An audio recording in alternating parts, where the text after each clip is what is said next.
it tells you to solve a triangle, you need to find big A, big B, big C, little a, little b, and little c.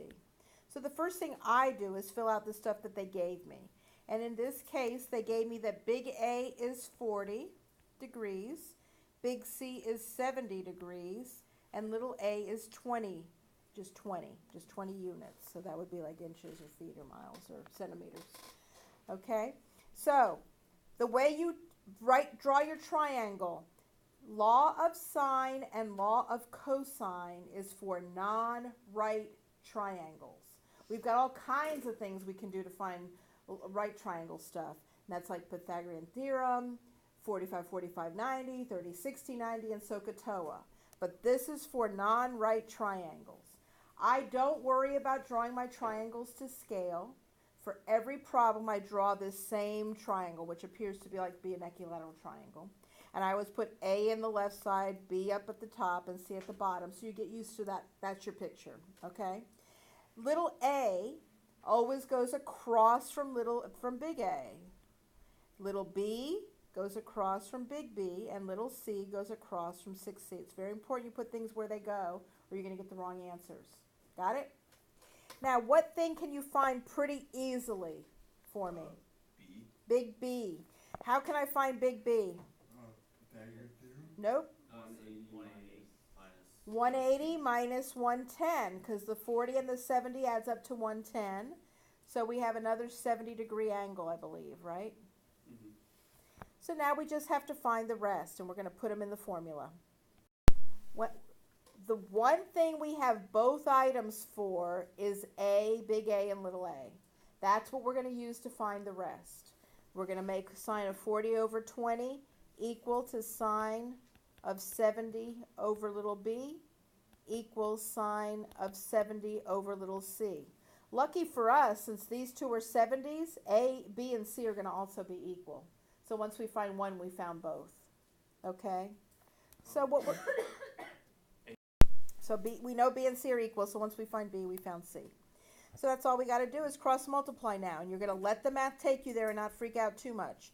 You always put the plain number or letter in front of the sign. So it's going to be B sine of 40 equals 20 sine of 70. Everybody understand what I did when I cross multiplied?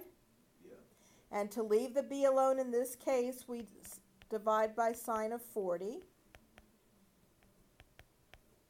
And we put it in our calculator. What I tell people to do is put that in the top part in the calculator, hit enter, and then divide by the bottom part. And it's going to be a decimal, so don't worry about decimals here. It's going to be a decimal. Let's say I have big A, big B, big C, little b, little a. Same picture. And I need to find what's missing.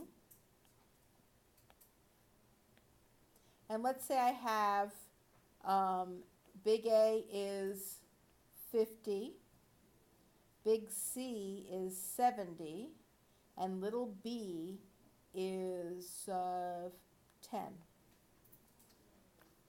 Let's see how we would set that up. I told you guys you needed a complete set in order to do it. That's not complete, that's not complete, that's not complete.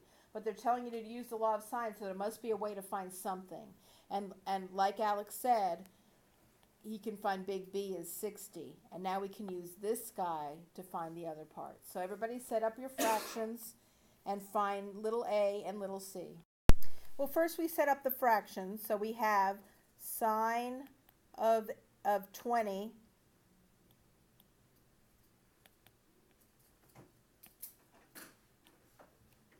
sine of 20 over 15 equals sine of b over 22.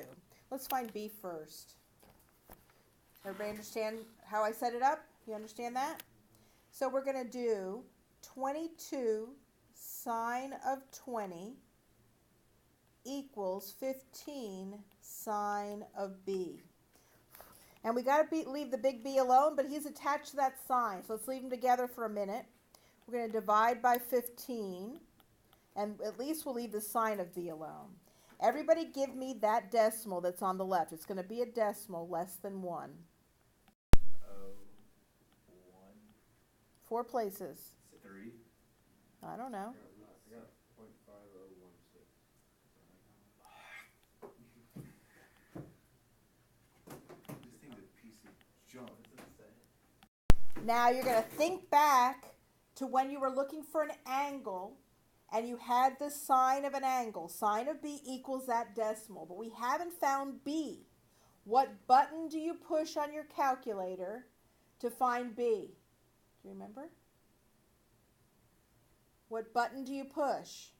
If you're looking for B and they have the sign of B, you hit the second button. Everybody hit second sign of second answer because your number is up there on your screen. And you should get a number for B and round it to 2 places.